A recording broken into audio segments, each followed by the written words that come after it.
ভাইয়েরা ভাই বন্ধু কমলের অফিসে বুড়ি আমাকে বললো অসদা এই অনুষ্ঠানে আসতে হবে। আমি না বলি। উপস্থিত সাংবাদিক বন্ধুরা আমার যারা আছেন, সুনীলের সঙ্গে খেলা রেখেছেন, কিন্তু ওর পাশে থাকার অভিজ্ঞতা আমার নেই। সেটা মেহতাবের আছে, নবীর আছে, দুলালের তো আছেই, সর্বক্ষণের সঙ্গী। একজন কাউকে তোলে নেয় দুলাল আর কি। দুলাল থাকবে, ভালো, এটা খুব ভালো জিনিস। দুলাল যে প্রশ্নটা আমাকে বললো, প্রথমেই সুনীলকে ঠিক সময় ঠিক ম্যাচটি বেছে নেওয়ার জন্য ধন্যবাদ জানাচ্ছি। ভারতীয় ফুটবলে হয়ে 150টি ম্যাচ খেলা, 94টি গোল করা একজন খেলোয়াড়, সে যে দলের বিপক্ষে হোক না কেন, খুব কঠিন ব্যাপার। সেই কাজটা সুনীল খুব সহজেই করেছে।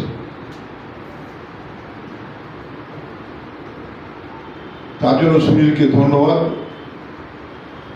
সুনীলকে 6 তারিখে ম্যাচে পড়া ভারতীয় দলে দেখতে পাওয়া যাবে না। তারপরে নেক্সট কে, এটা নিয়ে আমাদেরকে ভাবাচ্ছে হবে। সুনীল কত বড় প্লেয়ার ছিলেন, কি কি খেলা খেলেছেন, কোথায় আগে আপনারা সব শুনেছেন। জীবনে সাকসেস পেতে গেলে সুনীলের মতো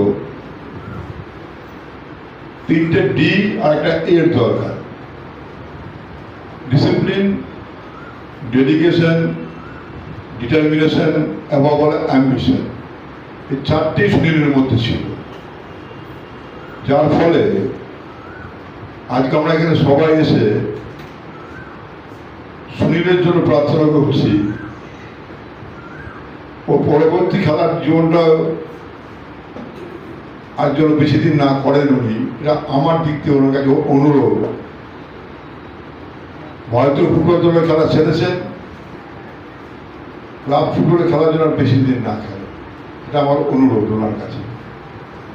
কেন ওনার উপর এক্সপেকটেশন, আমাদের সবার অনেক আশা, অনেক বিশ্বাস। সেই বিশ্বাস আশা যেন আঘাত না লাগে। পজিটিভ স্ট্রাইকের মধ্যে যেটা বোঝায়, সুনীল হচ্ছে ঠিক তাই। আমার পাশেই আমার ভাতৃপ্রতিম দিব্যেন্দু বসে আছেন, ও পজিটিভ স্ট্রাইকার ছিল। তারপরে অসীম বিশ্বাস পজিটিভ স্ট্রাইকার ছিল। বাইচুং, বিজয়ন, সুনীল, তারপরে আর কোনো স্ট্রাইকার আমরা দেখতে পাচ্ছি। দুলাল একটু আগে বললো যে প্লেয়ার খুঁজে পাওয়া যাবে কি যাবে না। আমাদের বাংলায় প্রচুর প্লেয়ার আছে যারা ভালো খেলতে পারে, তাদের যদি সুযোগ দেওয়া হয়। মুশকিলটা হচ্ছে আমাদের ক্লাবগুলো বাংলা ছেলেদের উপর ভরসা রাখতে পারছে না, সবচেয়ে বড় মুশকিল। আমি আমার দিক দিয়েই বলি, আমি নর্থ বেঙ্গলে গেছিলাম প্লেয়ার সিলেকশন করতে। আমি কয়েকটি আউটস্ট্যান্ডিং ছেলে দেখেছিলাম, বাচ্চা ছেলে। আমি এসে রেকমেন্ড করেছিলাম এদেরকে না হোক, ট্রায়ালে দেওয়া হোক, যদি না পারে বাদ দিয়ে দেবে। কিন্তু তাদের টাকা হয়নি। হয়তো তাদের ডাকলে তাদের মধ্যে থেকে হয়তো আজকের দিনে কেউ একটা সুনীল হতো, কেউ একটা বার্জিক হতো, কেউ একটা অজয় সিং হতো, কেউ একটা দিব্যেন্দু হতো, হতে পারত হয়তো, কেউ একটা সুব্রত পাল হতো, কিন্তু হয়নি। গতকাল আমার সাংবাদিক বন্ধু আমাকে ফোন করে বলছিলেন, বন্ধু ছোট ভাই,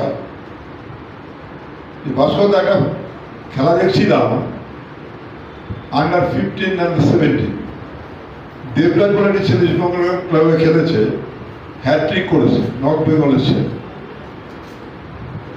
তাহলে উচিত কি আমাদের ওই ছেলেটাকে তুলে নিয়ে আসা, ভালো জায়গায় নার্সিং করা। তার জন্য কোচের এবং অফিসারের ভূমিকা থাকে। সে ভূমিকাটা আমরা ঠিক মতো পালন করছি, আমরাও করছি না, অফিসাররাও করছে না, কোচেরাও করছে না, সাংবাদিক বন্ধুরা করার সুযোগই নেই। দুলালের বছর করার সঙ্গে আরো একটা কথা বলে দিই দুলালকে, যে সুনীল বা বাইচু বা আইএম বিজয় দীর্ঘদিন ধরে এত বছর ধরে ভারতবর্ষে প্রতিনিধিত্ব কি করে করবে, এর একটা কারণ আছে। যারা যদি কলকাতা ফুটবলে খেলতো তারা এই প্রেশারটা সহ্য করতে পারত না। জেসিটির হয়ে খেলা, ইস্টবেঙ্গল মোহনবাগানের খেলা, হেল অ্যান্ড হেভেন ডিফারেন্স। পাঞ্জাবে লিগ হয় না, 4টে টিম খেলতো, পাঞ্জাব পুলিশ, জেসিটি, বিএসএফ আর পিএসসি। এখানে 28টা টিম খেলতো, 29টা টিম, 28টা ম্যাচ, অর্ধেক দম ওখানে শেষ হয়ে যেত। অসংখ্য টুর্নামেন্ট খেলা হতো অতীতে, আমি নাম ধরে ধরে বলে দিতে পারি। আমাদের আগে, আমাদের সময় বা আমাদের পরেও দ্বিগুণিত টাইম পর্যন্ত মনে হয় নাগজি, স্ট্যাফোর্ড, লিগ, শিল্ড, বর্ধনই, global tournament, DCM, federation cup, Darjeeling gold cup, Sikkim gold cup, airlines cup, এগুলো তো ছিলই। তার সঙ্গে পাড়ায় থাকতে গেলে ডিস্ট্রিক্ট খেলতে হতো, সেই খেলাগুলো নেই।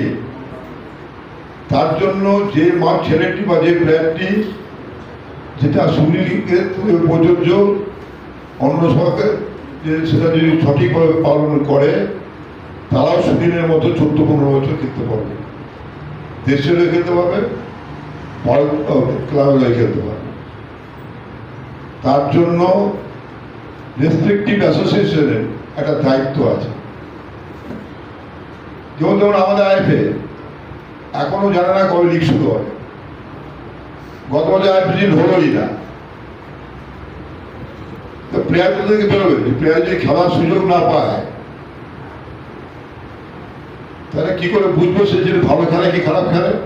একটু আগে ট্রেলার বলছিল কাদের নিয়ে সাংবাদিকতা করবো, সাংবাদিকতা করার প্লেয়ার খুঁজে পাচ্ছি না।